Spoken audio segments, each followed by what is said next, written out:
কথা নেই, আর কথাটা হচ্ছে তোমাকে নিয়ে, আমাকে নিয়ে। আনসুরি, আমি একটা কথা বলি কি, একটা সিদ্ধান্ত নিয়ে নাও। এটাই তো করতে চাইতেছি আমি, কিন্তু আমি যতবার একখান পাও আগাইয়া যাইতেছি ততবারই কোনো না কোনো কারণে আমার আবার দু পা পিছাই আইতে হইতেছে। আমি তো এটা চাই না করতে। আচ্ছা বলছি, তোমার হোস্টেলে আয়না আছে? কি এর লেগা এটা কইতেছেন আপনি? আরে আছে কিনা বলো না। হ, থাকবো না কেন? বড় না ছোট? ছোট? বড় হলে বেশি ভালো হতো, কিন্তু ছোট আছে যখন সেটা দিয়েও কাজ চলে যায়। আচ্ছা ধানসি, তুমি আজকে হোস্টেলে গিয়ে একটা কাজ করো, আয়নার সামনে যাও, গিয়ে দাঁড়িয়ে একটা প্রশ্ন জিজ্ঞেস করো নিজেকে, যে তুমি আগে ডক্টর দাশগুপ্তকে যতটা বেশি ভালোবাসতে এখনো কি ততটাই বাসো? যদি উত্তর না হয় তাহলে আর কিছু বলার নেই, আর যদি উত্তর হ্যাঁ হয় তাহলে তুমি এখনো ততটাই বেশি ভালোবাসো।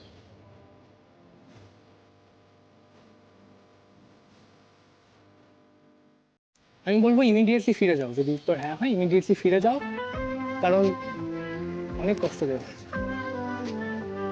এবার কিন্তু দেরি হয়ে গেলে একটু বেশি কষ্ট তুমি পাও।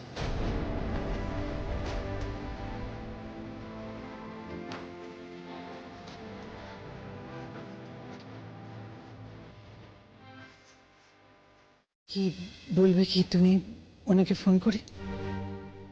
যা সত্যি তাই বলবে। দুম করে কিছু করতে চাও না। উনি জানেন না কিছু, এমনটা তো নয়, বলো। কিন্তু বড় বৌদি, আমাদেরও তো জানানোটা দরকার। দেখো, যত যাই হোক না কেন, উনি ময়নার বাবা।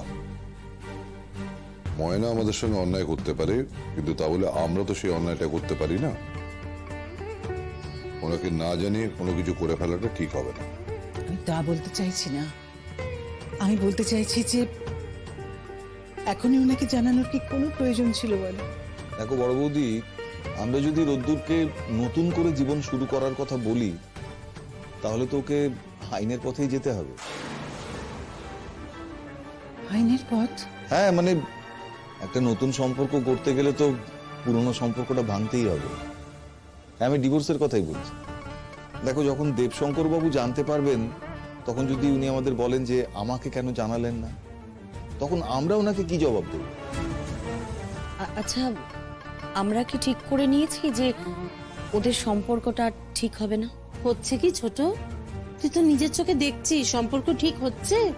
সম্পর্ক কি জানিস? সম্পর্ক হচ্ছে গিয়ে কাঁচের গ্লাসের মতো, একবার যদি ভেঙে যায় তাহলে কি আর জোড়া লাগে? এগুলো শুনিসনি কখনো? বড়দি, আমারও কি মনে হয় বলো তো, ওনাকে একবার জানানো দরকার। আর কিছু না হোক পরিস্থিতিটা জানাই, মানে আমরা কি করছি সবটা না বলে যা হচ্ছে অন্তত সেটুকু জানাই। উনি ময়নার সঙ্গে কথা বলে আমাদের হয়তো কিছু জানাতে পারে। মানে ময়না আর কাউকে কিছু না বলুক, ওর মনে কি চলছে না চলছে ওর বাবাকে নিশ্চয়ই বলবে, তাই না?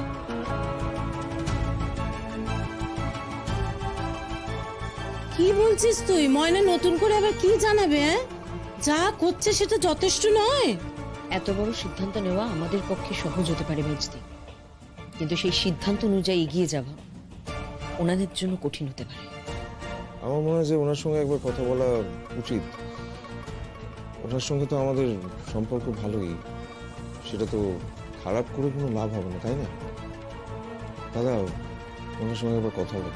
দেখ দাদা, আমরা কি ভাবছি সেটা তুই বলতে যাস না। উনি কি চাইছেন সেটা ওনার কাছ থেকে জানতে চান। হ্যাঁ, এইটা তুমি একদম ভালো কথা বলেছো। নিজেদের ঘাড়ে না নিয়ে কোনো লাভ নেই, ঠিক?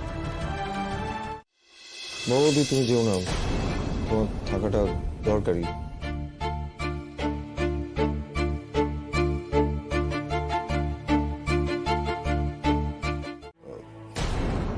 কেমন আছেন দেবশঙ্কর বাবু? আসি, ভালো আছি।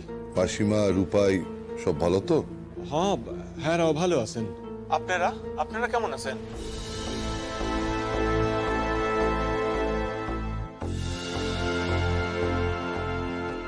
দেবশঙ্কর বাবু, আপনি তো ময়নাকে হস্টেলে রেখে গেলেন, ও কি আর এ বাড়িতে ফিরবে না?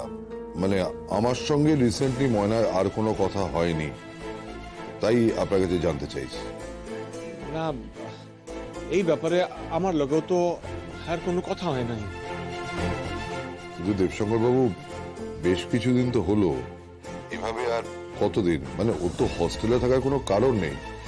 হ্যাঁ, আমি মানছি যে ওর রোদ্দুরের ওপর রাগ হয়েছে, অভিমান হয়েছে, কিন্তু তারপরে আমরা সবাই ভেবেছিলাম যে এটা মিটে যাবে। কিন্তু দেবশঙ্কর বাবু, আমরা তো রোদ্দুরকে নিয়ে খুব দুশ্চিন্তায় আছি না? এবার আপনি আমাদের বলুন যে আমাদের কি করা উচিত। আমি বুঝতে পারতেছি আপনার অবস্থা। দেখুন, আমি গোলু কথা বলছি।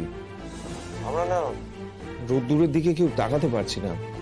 আপনি তো ওর বাবার মতো, আপনি তোকে স্নেহ করেন। এই অবস্থায় আপনি থাকলে কি করতেন? তো আপনারা যা করতেছেন আমিও তাই করতাম। দেবশঙ্কর বাবু, আমি বলি কি, আপনি ময়নার সঙ্গে ফাইনালি একটা কথা বলুন, বুঝেছেন? দেখুন, রোদ্দুরের মুখ চেয়ে আমরা কিন্তু একরকম সিদ্ধান্ত নিতে বাধ্য হচ্ছি যে সেরকম হলে রোদ্দুর অন্য কারোর সঙ্গে নতুন করে জীবনটা আবার শুরু করুক।